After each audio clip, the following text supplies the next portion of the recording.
আরে এত ভারী তুই কিভাবে তুলছিস? তুই কি তুলতে পারবি? নে এখন তুই তুলে দেখা।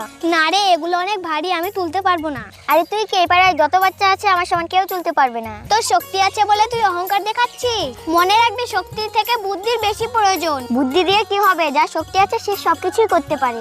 না, তুই ভুল বলছিস, বুদ্ধি থাকা বেশি প্রয়োজন। আচ্ছা, তুই প্রমাণ করে দেখাতে পারবি? যদি পারিস তাহলে আমি তোকে পুরস্কার দিব, বুঝতে পারলি? আমি পাশে আছি। আমি অবশ্যই প্রমাণ করে দেখাবো। এনে পাতা, এখন তো শক্তি দেখা। এই পাতাটা সামনের ক্ষেত্রে ঢিল দিয়ে দেখা। বাস এইটুকু? আরে পাতাটা তো এখানেই রয়েছে, তোর সম্পূর্ণ শক্তি দিয়ে ঢিল মার।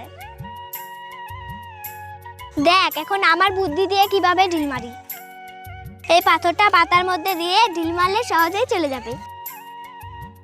আরে সত্যিই তো চলে গেল। শোন, শক্তি থেকে বুদ্ধি থাকা বেশি প্রয়োজন। তোর শক্তি বেশি আছে বলে অহংকার করবি না।